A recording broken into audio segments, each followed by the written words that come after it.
Ayan, taray naman. Oy, congrats for placing third dun sa Kaloocan. How is Salamat it so po. far after the contest?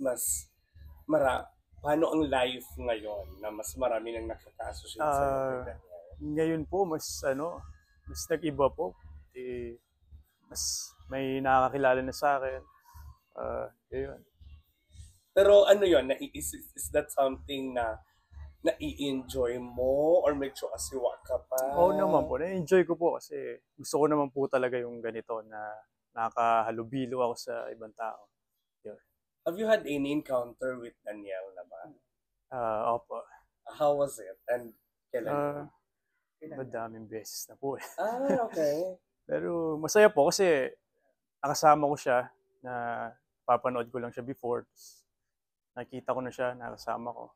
Ina-acknowledge ka naman niya as Oo naman. parang kamukha niya.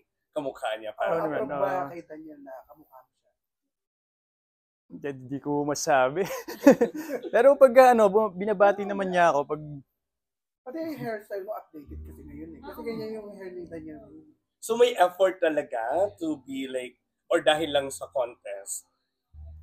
siguro dahil din po sa contest and siguro dahil idol ko din po siya kaya Ah, Ever po, if you don't mind, ano po yung year?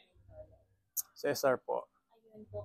Kailan po namin, gusto niyo po bang makilala as Cesar? Or yung parang following lang po sa footsteps ng idol? Kahit ano naman po pero syempre kung sa akin talaga gusto ko yung sarili ko pero kahit ano naman po okay lang kasi happy naman po ako. So si Cesar po ba may plano mag-showbiz? Kung papala rin po, bakit hindi po? So dream po, okay kayo makapag-collab kay Daniel Padilla? Or if ever sino pa pong artist yung gusto niyo po kasama? Um, Oo naman, kung makakasama ko si DJ, Sino pa po mga ah, artist?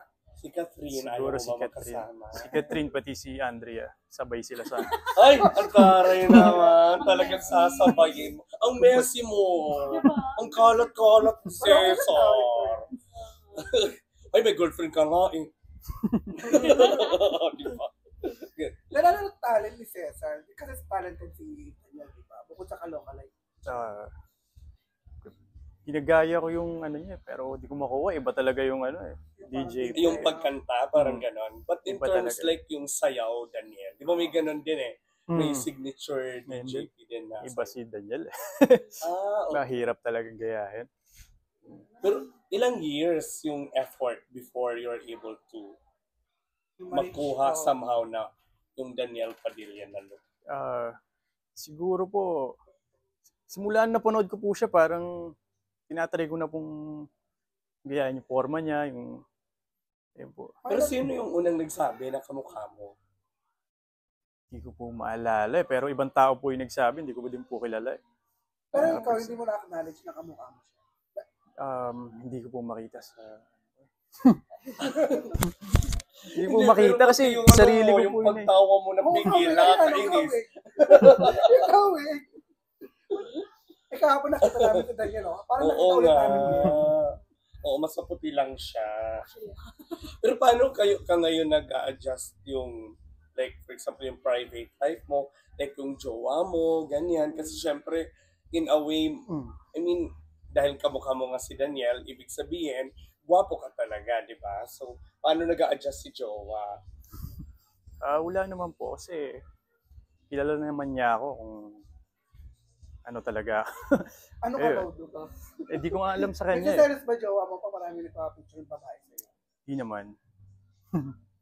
Di Yung naman. totoo. Di naman. Parang iba yung ngiti ni jowa. gaano po kalaki yung opportunity na binigay sa inyo ng HR? Sobra po kasi talagang malaking pinto po yung nabuksan nung nakasali po ako doon. Ever po, meron po ba kayo natanggap sa mga showtime posts? Wala naman pong parang pinaka lang nila na parang stay humble. Tapos pagpatuloy lang kung ano yung gustong marating. Parang ganun. Ano yung magiging part mo dito sa Influencers Reality Challenge? Are you, one of the contestants? Hindi po, lang po, sa brand ambassador po. Okay. Pero are you also doing live? nagaganon ka rin ba before? Dito po sa G-Live app? Opo, dito po ako magla-live. Okay. Pero hindi, but ikaw ba, is it something na appealing sa'yo yung mga reality challenges or mas gusto mo yung parang yung contest katulad ng sa Showtime? Siguro mas maganda yung reality kasi parang mas makita mo yung totoong personality ng isang tao pag gano'n. Okay. Then, last question. Ano yung mas aabangan pa namin? Siguro, hindi ko pa din po alam eh. Basta open naman po ako sa lahat. Wala po. Okay. Provincial shows na natin. Wala pa pala eh. Kasi mahal si Daniel, di ba? At least ito True, baka oo. makamura-mura tayo. Diba? Mas. Sige, Thank you. Thank you po. Thanks,